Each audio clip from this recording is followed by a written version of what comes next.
সুবহানাল্লাহটাও আল্লাহর জিকির। আপনাকে আমাকে জবানটা, এই যে জবানটা দিয়েছে আল্লাহ রাব্বুল আলামিন, আপনাকে আমি জবানটা দিয়েছে আল্লাহর জিকির করার জন্য। কি করার জন্য? কথা বলেন, কি করার জন্য? চা দোকানে বসে বসে চা খাওয়ার জন্য নয়, শপিং মলে গিয়ে, বাজারে গিয়ে বন্ধু বান্ধবদের সাথে অপ্রাসঙ্গিক অগ্রহণযোগ্য কথা বলে টাইম পাস করার জন্য নয়। এই জবানটা আল্লাহ কেন দিয়েছে জানেন? জবান কিন্তু দুই ভাবে করা যায়। আল্লাহর জিকির কয় ভাবে করা যায়? কথা বলেন, কয় ভাবে? দুই ভাবে আল্লাহর জিকির করা যায়। একটা হলো জবান দ্বারা, আর একটা হলো কালব দ্বারা। আপনি আত্মা এবং জবান এই দুইটা মিলিয়ে যে জিকিরটা করা হয়, এটাই হলো সবচেয়ে উত্তম জিকির। জোরে বলেন না সুবহানাল্লাহ। আরে জোরে। আল্লাহ বলেছেন ফাযকুরুনি আযকুরুকুম। আল্লাহ বলেছেন remember me then I will remember you. তোমরা আমাকে স্মরণ করো, আমি তোমাদেরকে স্মরণ করব। বলেছে কে? আল্লাহ। আল্লাহ। স্মরণ করো তোমরা কাকে? ওয়ার্ডার কা? আরে জোরে বলেন কা? আল্লাহ রাব্বুল আলামিন বলেছেন তোমরা আমাকে স্মরণ করো, আমি তোমাদেরকে স্মরণ করব। আমি কি আল্লাহর স্মরণ করছি? স্মরণ হলো বাংলা, বাংলাতে স্মরণ বলা হয়, ইংলিশে এটাকে রিমেম্বার বলা হয়, আর আরবিতে এটাকে জিকির বলা হয়। কি করা হয়? জিকির। সুবহানাল্লাহ বলছেন, এটাও আল্লাহর জিকির। আলহামদুলিল্লাহ বলছেন, এটাও আল্লাহর জিকির। আল্লাহু আকবার বলছেন, এটাও আল্লাহর জিকির। কাউকে সৎ কাজের জন্য আদেশ দিয়েছেন, এটাও আল্লাহর জিকির। অসৎ কাজের জন্য কাউকে বারণ করেছেন, এটাও আল্লাহর জিকির। জিকির কি আসলে মূলত বুঝতে হবে, জিকির মানেই হলো স্মরণ করা। কি করা? স্মরণ করা। এখন জিকির আপনি কিভাবে করবেন? ফাযকুরুল্লাহ কিয়ামান, দাঁড়িয়ে আল্লাহর জিকির করো। ও কুউদান, বসে জিকির করো। ওয়া আলা যুনুবিকুম, শুয়ে শুয়ে জিকির করো।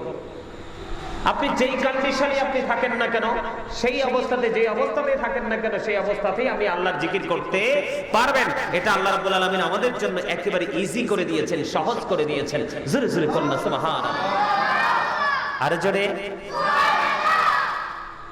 হাদিস শরীফের মধ্যে এসেছে আল্লাহ রাসূল সরকারে দে জাহান ইমামুল মুরসালিন রাহমাতাল লিল আলামিন তিনি বলেছেন, তোমরা এমন ভাবে জিকির করো মানুষ দেখলে যেন তোমাদেরকে পাগল বলে।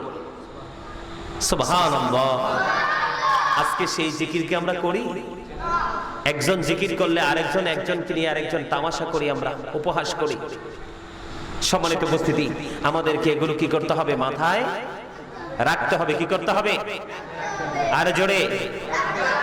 আপনি যখন জিকির করার জন্য আল্লাহর দিকে হেঁটে যাবেন, আল্লাহ হাদিস শরীফের মধ্যে এসেছে আল্লাহ রাসূল বলেছেন আল্লাহর বান্দার দিকে আল্লাহ দৌড়ে আসে। সুবহানাল্লাহ। আপনি যখন 1 বিঘা পরিমাণ এগিয়ে যাবেন, আল্লাহ রাব্বুল আলামিন আপনার দিকে 1 গজ পরিমাণ এগিয়ে আসবে। আল্লাহ আল্লাহর বান্দাকে এত বেশি ভালোবাসেন। আল্লাহ কত পছন্দ করে আমাদেরকে বানিয়েছেন, কিন্তু আমরা পছন্দের রাস্তায় নাই। অত্যন্ত সুন্দর করে মায়া করে আল্লাহ রাব্বুল আলামিন আমাদেরকে কি করেছেন? সৃষ্টি করেছেন। আল্লাহ রাব্বুল আলামিন সূরা 3 একবার স্পষ্ট করে বলে দিয়েছেন, লাকাদ খালাকনাল ইনসানা ফি আহসানি তাকওয়িম। আল্লাহ। চন্দ্র সূর্য যা কিছু আছে, আসমান জমিন সব কিছুর চাইতে সুন্দর করে মানুষকে সৃষ্টি করেছেন আল্লাহ রাব্বুল আলামিন। জোরে জোরে বলুন আল্লাহু আকবার। যেটাকে বলা হয় বিউটিফুল শেপ। সম্মানিত উপস্থিতি, সূরা ইনফিতরে আপনি খুলে দেখেন, আল্লাহ রাব্বুল আলামিন মানুষ সম্পর্কে ওয়াজ করতেছেন। ফি আইয়ি সূরাতিন মা শাআ রাক্কাবাক। আল্লাহ ক্রিয়েটেড দ্য মাইন্ড। আল্লাহর মন মতো করে আমাদেরকে সৃষ্টি করেছেন, গঠন করেছেন। জোরে জোরে কন্যা সুবহানাল্লাহ। আজকে এত সুন্দর মানুষ, এই মানুষ কেন সুন্দর পথে নাই জানেন? সূরা আল ইমরান 185 নম্বর আয়াতের শেষ অংশে আল্লাহ রাব্বুল আলামিন একবারে স্পষ্ট করে ইনশিওর করে বলে দিয়েছেন, আল্লাহ রাব্বুল আলামিন যে মানুষ এই পৃথিবীর লোভে পড়েছে। এই ব্যাপার কি?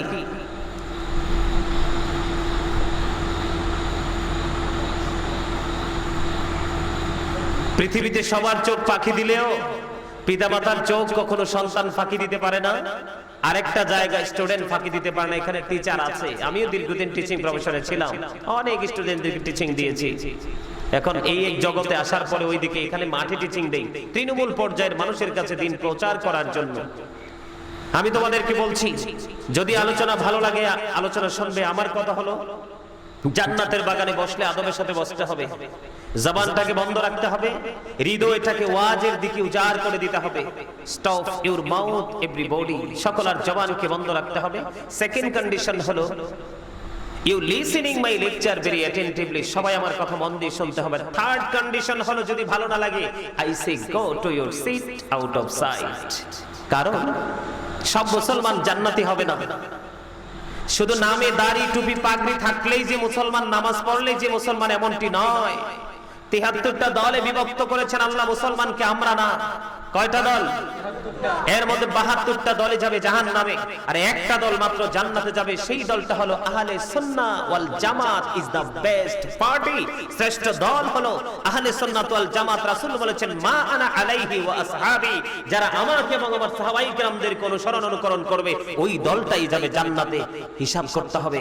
আল্লাহ রাব্বুল আলামিন বলেছেন, উইদ্দাত লিল মুত্তাকিন, আল্লাহ মুত্তাকিনদের জন্য জান্নাত বরাদ্দ করেছেন। ওদেরকে বলবে, ইউ গো টু প্যারাডাইস, তোমরা জান্নাতে চলে যাও। আর যারা মুত্তাকি হতে পারবে না, ওদেরকে অর্ডার করবে, ইউ গো টু হেল, জাহান্নামে চলে যাও। কোনটা বেছে নেবেন? নেগেটিভ এন্ড পজিটিভ, আপনি যেই কোনো একটা আপনাকে আইডেন্টিফাই করতে হবে। আপনি কি ভালো রাস্তা অবলম্বন করবেন নাকি খারাপটা? কোনটা? কথা বলেন, আওয়াজ দিয়ে বলেন, কোনটা? কোনটা? ভালো রাস্তা যদি আপনাকে পেতে হয়, তাহলে আপনাকে ভালো মানুষের সাথে প্রেম করতে হবে। কোন মানুষের সাথে? ভালো মানুষকে জানেন, পৃথিবীতে সবচেয়ে শ্রেষ্ঠ, সবচেয়ে বড়, সবচেয়ে দামি, সবচেয়ে প্রিয়, যাকে একদম একদম মানে এর যে সুন্দর আর মানুষই হয়নি, সেই মানুষ হলো আহলে সুন্নাত ওয়াল জামাতের অন্তর্ভুক্ত হক্কানি আলেম। সুবহানাল্লাহ বলবেন না? ভাই, এটা তো আমার ওয়াজ নয়, এটা আমার ওয়াজ নয়। আল্লাহ রাব্বুল আলামিন বলেছেন, join with my dear people, come to my paradise. আল্লাহ বলেছেন, join with my dear people, আমার প্রিয় লোকেদের সাথে যুক্ত হও। আল্লাহ বলেছেন, কাম টু মাই প্যারাডাইস, আমার জান্নাতে চলে আসো। আওয়াজ দিয়ে বলেন না সুবহানাল্লাহ। আল্লাহ বলেছেন, ফাদখুলি ফি ইবাদি ওয়াদখুলি জান্নাতি, আমার প্রিয় লোকেদের সাথে যুক্ত হও আর আমার জান্নাতে চলে আসো। ডাক দিয়েছেন কে? আল্লাহ। এই পৃথিবীর সকল মানুষ দেখে, যে মানুষ ইন্তেকাল করার পরে তাকে কবরে রাখা হয়, বাঁশ দিয়ে, ছাউনি দিয়ে মাটি চাপা দেওয়া হয়, কিন্তু নাও আল্লাহ রাব্বুল আলামিন বলতেছেন, আল্লাহর প্রিয় বান্দা যারা কবরে যাবে, আল্লাহ রাব্বুল আলামিন তাদের জন্য ওয়াজ একবারে ক্লিয়ার করে দিয়েছেন। আল্লাহ বলেছেন, ইনদা রাব্বিহিম ইউরযাকুন, আল্লাহ বলেছেন যে রিসিভ ফুড ফ্রম আল্লাহ। আল্লাহর প্রিয় লোকেরা যখন কবরে যায়, তাদের জন্য কবরে আল্লাহ রাব্বুল আলামিন জান্নাতি খাবার বরাদ্দ করে দিয়েছেন। জোরে জোরে বলেন না সুবহানাল্লাহ। এটাকে আল্লাহ রাসূল একেবারে ক্লিয়ার করে দিয়েছেন। আমার নবী বিষয়টাকে একবারে ক্লিয়ার করে দিয়েছেন। কিভাবে জানেন? আল কবারু রাওজাতুম মির রিয়াদিল জান্নাতি হুফরাতুম মিন হুফারিন নার। হাদিস শরীফের মধ্যে এসেছে, আমার রাসূল বলেছেন, কবরটা জান্নাতের একটা বাগান হবে, জাহান্নামের একটা গর্ত হবে। কবর কিন্তু একই রকম। কবর কি? ৩.৫ হাত মাটির ঘর, কিন্তু একই রকম। কিন্তু এটার মধ্যে ভিতরে রূপটা হবে কি ভিন্ন। একটা হবে আলো, একটা হবে আধার, একটা হবে সুখের, একটা হবে দুঃখের, একটা হবে হাসির আর একটা হবে কান্না। আপনি কোনটা বেছে নেবেন? এখনো সময় আছে।